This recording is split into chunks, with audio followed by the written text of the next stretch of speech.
Hello students, हम मनु श्रीवास्तव स्वागत करते हैं आपका अपने रेगुलर वॉकअप सेशन में। और जैसा कि आपको पता है कि आज हम लोग करने वाले हैं वन वर्ड सब्स्टिट्यूशन। तो देखते हैं आज वो कौन से 21 वर्ड सब्स्टिट्यूशन है जो आने वाले एग्जाम में हमसे पूछे जाने वाले हैं। तो देखिए यहां पर जो सबसे पहले जो हमारा वन वर्ड सब्स्टिट्यूशन है वो है इम्पीचमेंट। ठीक है, इम्पीचमेंट क्या होता है? इम्पीचमेंट का मतलब होता है महाभियोग। जो बड़े अधिकारी होते हैं, स्वतंत्र अधिकारी होते हैं, जिनके ऊपर उस विभाग में और कोई प्रमुख नहीं होता, उन्हें हटाने के लिए संसद से जो प्रक्रिया लाई जाती है उसे ही हम महाभियोग कहते हैं। जैसे अगर आप जीएस पढ़ रहे हैं तो आपने राष्ट्रपति में महाभियोग का जिक्र पढ़ा होगा, इम्पीचमेंट का पढ़ा होगा।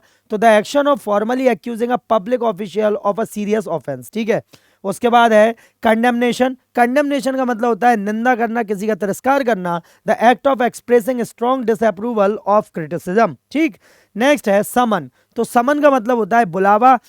टू कॉल और रिक्वेस्ट समवन टू कम और अपीयर, जैसे कोर्ट समन करता है किसी को भी जब उसे हाजिर अपने सामने करवाना होता है। नेक्स्ट है एलिगेशन। एलिगेशन का क्या मतलब है? A statement made without proof, मतलब आरोप लगाना, बिना किसी सबूत के आरोप या अभियोग लगा देना। ठीक है, नेक्स्ट है divisor. So what is the mean of divisor? Divisor का मतलब होता है a number which is used to divide another number. ठीक है, तो जिसे हम बोलते हैं भाजक, जिसके द्वारा किसी दूसरी संख्या में भाग दिया जाता है उसे हम डिवाइजर बोलते हैं। ठीक है, नेक्स्ट है डिविजिबल। डिविजिबल का मतलब a number that can be divided evenly, तो जो बढ़ सके, भागित हो सके, उसे हम डिविजिबल बोलते हैं। नेक्स्ट है रिमाइंडर। रिमाइंडर का मतलब होता है जो शेष बचता है, the left over amount in division, तो डिवीजन के बाद जो भाग शेष बचता है उसे हम रिमाइंडर बोलते हैं। On quotient the result of division, तो भाग देने के बाद जो शेषफल आता है, मतलब जो निष्कर्ष निकलता है, हमारा भागफल निकलता है, उसी को हम कहते हैं भागफल अर्थात कोशेंट। ठीक है, चलिए तो आप जरा जल्दी से इन्हें नोट कर लीजिए जिससे हम लोग आगे बढ़ पाए कि इम्पीचमेंट, कंडमनेशन, समन, एलिगेशन, डिवाइजर, डिविजिबल, रिमाइंडर और क्वेश्चन क्या होता है।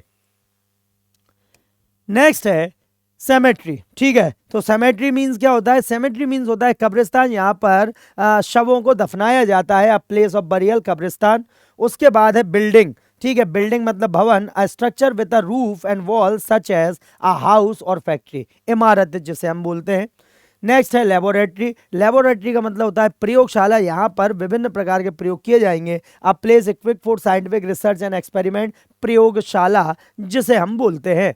नेक्स्ट है ऑब्जर्वेटरी। ऑब्जर्वेटरी का मतलब होता है वेधशाला। यहाँ पर हम स्पेस से रिलेटेड फैक्ट्स को चेक करते हैं, उन्हें देखते हैं। तो आ फैसिलिटी और building equipped with telescopes and instrument for observing celestial objects. ठीक है, तो इसे आप ध्यान रखेंगे, अर्थात ये हो गई वेधशाला। उसके बाद है बिब्लियोफाइल। बिब्लियोफाइल का मतलब क्या होता है? भाई किताबें पढ़ने और इकट्ठी करने का शौकीन, अ पर्सन हु लव्स और कलेक्ट्स बुक। ठीक है, उसे हम बोलते हैं किताबों शौकीन, बिब्लियोफाइल। ठीक है, नेक्स्ट है एंग्लोफाइल। एंग्लोफाइल का मीन्स क्या होता है? एंग्लोफाइल का अर्थ होता है वह व्यक्ति जो इंग्लैंड का बड़ा प्रशंसक है, वहां के रीति रिवाज, वहां के लोगों का बड़ा एडमायरर है, उसी को बोलते हैं आ person who is fond of admires English culture और द इंग्लिश पीपल। ठीक है, चलिए तो आप जल्दी से इसे नोट कर लीजिए कि इनका क्या अर्थ होने वाला है।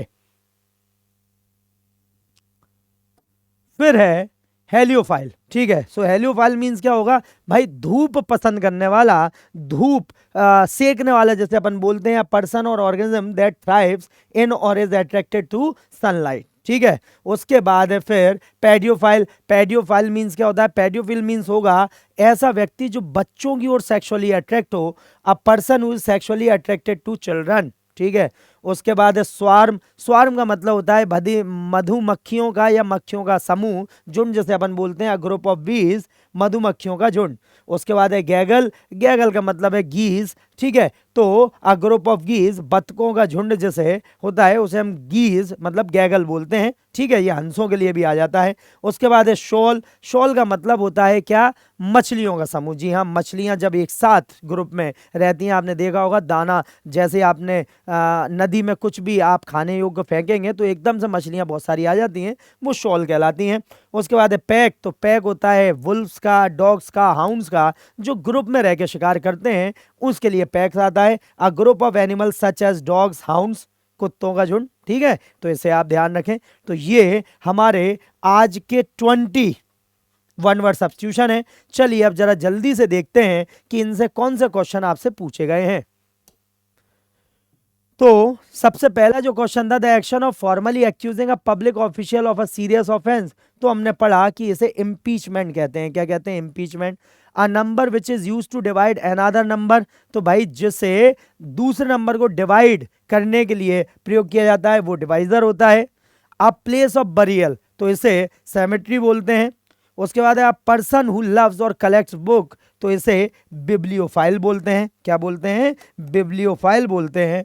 उसके बाद फिर नेक्स्ट है ग्रुप ऑफ बीज, तो ग्रुप ऑफ बीज को बोलते हैं हम स्वार्म। ठीक है, तो देखिए कितने इजी, कितने अच्छे तरीके से हमने अपने वन वर्ड सब्स्टिट्यूशन कंप्लीट किए। तो बस ऐसे ही देखते रहिए आप, सिलेक्शन नाम को पढ़ते रहिए, बढ़ते रहिए। और एक सबसे इंपॉर्टेंट बात कि अब हम लोग एक सीरीज चलाने वाले हैं जीडी के लिए, सिलेक्शन नाम, जिसमें हम जितने भी अभी तक जीडी में one word substitution, synonyms, antonyms, grammar, errors पूछे गए उनकी एक सीरीज चलेगी। और ऐसा ही बिल्कुल आपको मैथ्स में, रीजनिंग में और जीएस में भी देखने को मिलेगा कि जितने भी क्वेश्चन अभी करवाए गए हैं, आज तक जितने क्वेश्चन पूछे गए हैं जीडी में, उनसे रिलेटेड पूरी की पूरी एक सीरीज आपको बहुत जल्द मिलने वाली है। तो बस बने रहिए सिलेक्शन नाम पर और अपना सिलेक्शन पक्का कर लीजिए। पढ़ते रहिए, बढ़ते रहिए। जय हिंद, जय भारत।